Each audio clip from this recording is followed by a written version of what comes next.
Olá, boa tarde. Nós somos do canal Últimos Remanescentes e hoje, dia 5 de junho de 2021, estaremos apresentando o tema A Profecia Mais Longa da Bíblia. Mas, amigos, não esqueçam de dar seu like, compartilhar, inscrever-se e fazer seu comentário. Com a palavra, o irmão João Carlos. Cumprimentamos a todos vocês, desejando as mais ricas bênçãos do nosso Pai Eterno. Dispensa dizer que é sempre motivo de alegria comungarmos com vocês alguns minutos de reflexão da palavra do Senhor. Conforme anunciado, então, o título de hoje é a mais longa profecia da Bíblia. Guilherme Miller, no século XIX, ele que era um pastor batista, da Igreja Batista, licenciado, ex-militar do exército americano, ele se interessou um dia em pesquisar o livro de Daniel. Daniel, como sabemos, é um dos livros mais proféticos da Bíblia. E aí, ele, em seus estudos, ele deparou-se com uma passagem que lhe chamou muita atenção. Está lá em Daniel, no capítulo 8, verso 14, que diz assim: até 2.300 tardes e manhãs, e o santuário será purificado. Aí ele ficou assim, ele já conhecia alguma coisa de profecia, aí ele pensou, mas isso aqui tem que ser em anos, esses dias aí, porque ele sabia o princípio dia, ano, em profecia. Está registrado no livro de Números 14:34, ela fala que um dia equivale a um ano. E, então ele, baseado nesse princípio, ele viu isso aqui tem que ser 2.300 anos. Isso lá pelo ano de 1820, mais ou menos, ele começou esse estudo. E aí passou-se os anos e ele pesquisando e pesquisando, buscando outras fontes paralelas, como a história geral. Resultado, ele, com a certeza que se tratava de anos, ele descobriu o início da contagem desses 2.300 anos. E sabe para onde levou? Levou ele a ver um decreto que foi promulgado pelo rei Artaxerxes. Está lá no livro de Esdras, no Velho Testamento, no capítulo 6. Esse Artaxerxes, ele era rei da Medo-Pérsia. A Medo-Pérsia foi uma coligação de dois países e dois reinos que tomaram o reino de Babilônia. Muito bem. Aí ele, indo para a história geral aprofundada, ele achou o ano em que foi publicado esse decreto. Foi o ano de 457 para 456 a.C.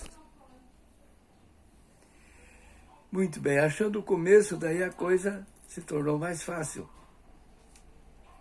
O que ele fez?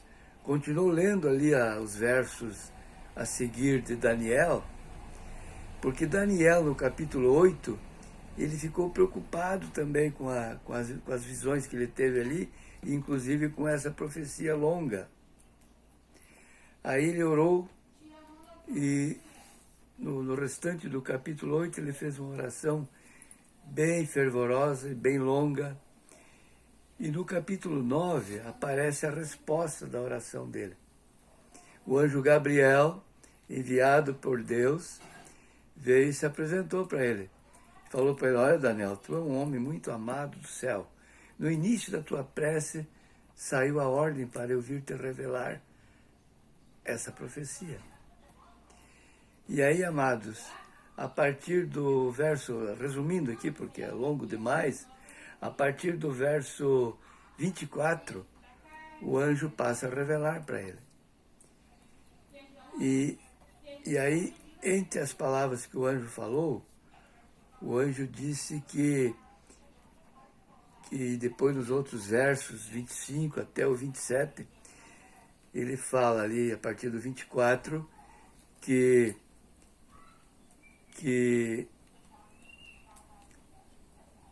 ele dá ênfase, que seria a unção do Messias, do Salvador, de Jesus.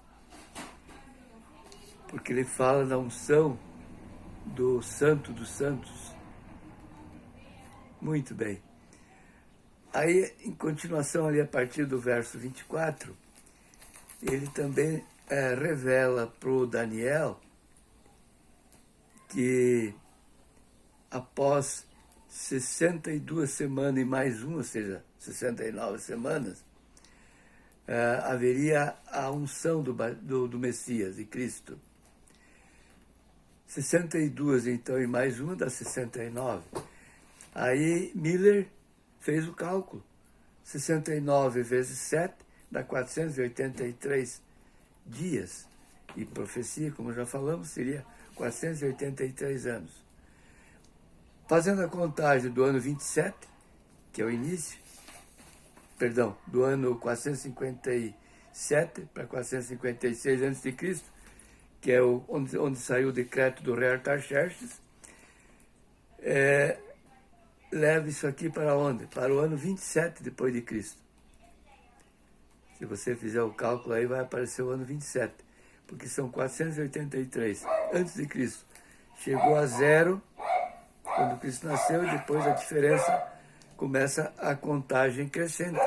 Então isso leva para o ano 27 da era cristã.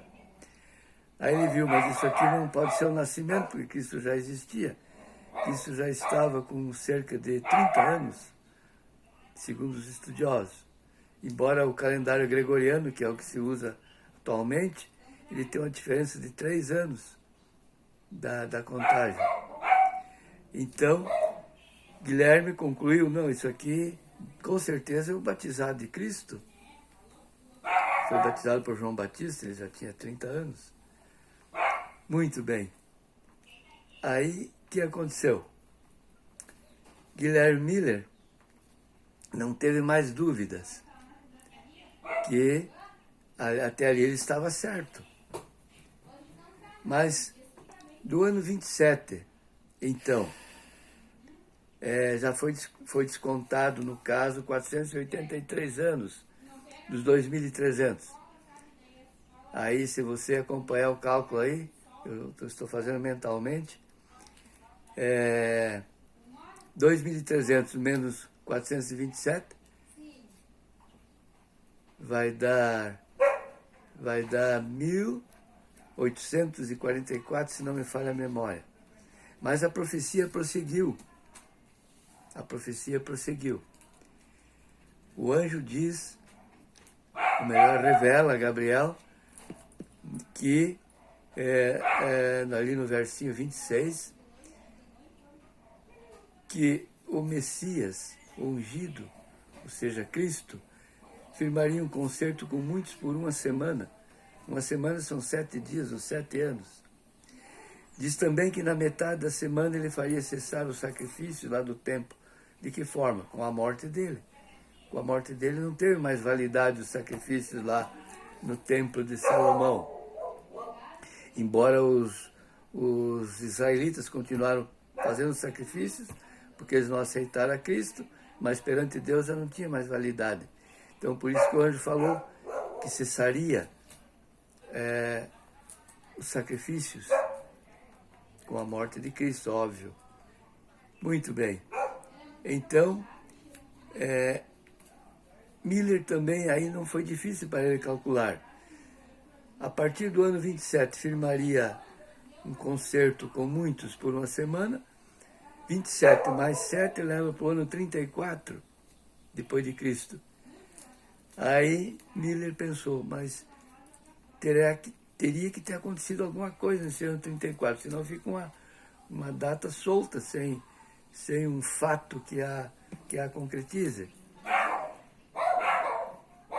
Continuando os estudos, ele chegou à conclusão com segurança que se tratava do apedrejamento de Estevão, o primeiro mártir cristão. Foi apedrejado pelos judeus no ano 34. Então essa foi a semana que o Messias deu para a nação israelita como nação escolhida. E eles rejeitaram, selaram a rejeição com o apedrejamento de Estevão. Está registrado lá no livro de Atos. Muito bem. Então aqui o Miller chegou no ano 34. Mas aí restava o restante dos anos para a profecia atingir os 2.300 anos. Bom, se fizer um cálculo assim prévio, se você diminuir 2.300 menos 456, que foi o início da contagem da profecia, isso leva para 1844. Então o Miller já estava sabedor disso. Um detalhe curioso, quando o Messias fez cessar o sacrifício através de sua morte na cruz, é o ano 31 da nossa era, que seria a metade da semana. Como em contagem de profecia não tem quebrados, seria 31. Ninguém vai dizer 31 e meio depois de Cristo, né? É lógico. Então, no ano 31, Cristo foi crucificado. No ano 34, selou a última oportunidade que lhe deu para Israel como nação escolhida. A partir do ano 34, Israel deixou de ser a nação escolhida. Muito bem. Então, amados, mas o Miller não se contentou, ele queria saber mais. Ele pensou, o ponto de partida, que é os 2.300 anos, lá de Daniel 8,14, lá o centro da profecia, em foco. Ele pensou, mas lá está dizendo que o santuário seria purificado após os 2.300 anos. Aí foi outro quebra-cabeça para o Miller, levou vários anos pesquisando para ver que santuário seria esse. O santuário da terra não tinha mais validade, embora continuou funcionando, mas perante Deus não valia mais. Aí ele pensou, só pode ser o santuário verdadeiro, que tem lá no céu, ele já sabia que existia. O santuário verdadeiro. Fala no livro de Hebreus, fala. Pois é. Aí, amados, e concluiu que seria a vinda de Cristo na terra, a purificação do santuário. Ele interpretou o santuário como se fosse o planeta Terra. E não era. Na realidade, foi a purificação do santuário lá no céu, com a entrada de Cristo do lugar santo para o lugar santíssimo. Porque Cristo é o sumo sacerdote, a Bíblia chama ele lá em Hebreus capítulo 8.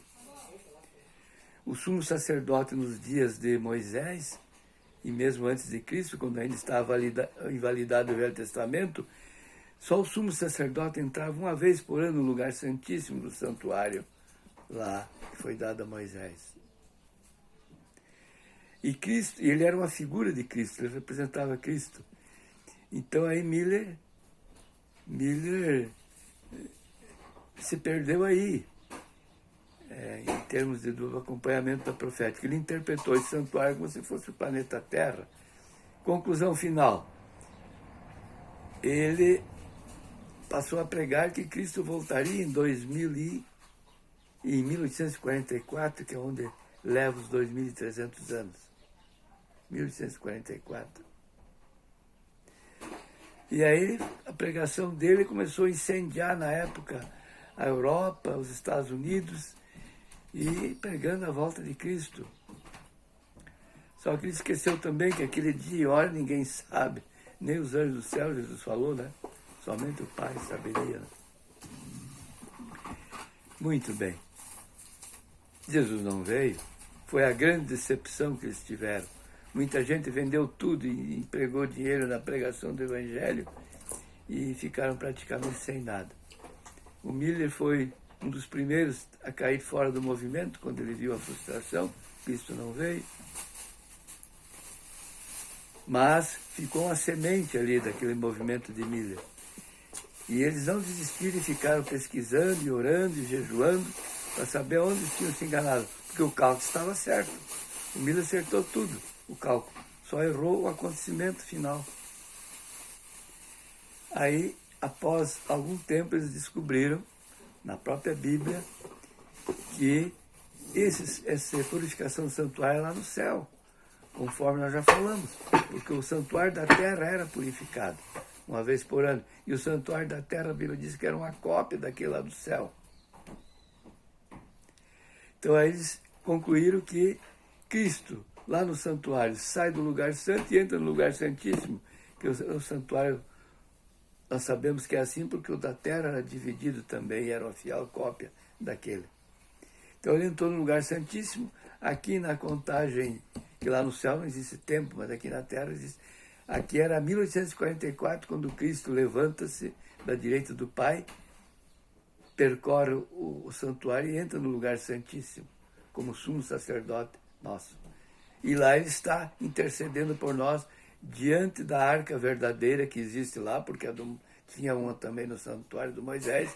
O que era a arca? Era uma caixa coberta, revestida de ouro, uma caixa de madeira, de acácia, revestida de ouro, e dentro estava, entre algumas coisas, o principal objeto eram os 10 mandamentos. Então, Cristo hoje, o que ele faz? Ele intercede por nós diante da lei de Deus, os 10 mandamentos.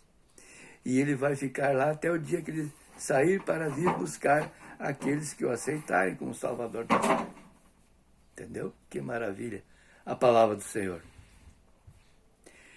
Até aqui nós agradecemos a vossa honrosa sintonia, desejando que o nosso Pai Celestial vos abençoe e seus familiares ricamente. Amém.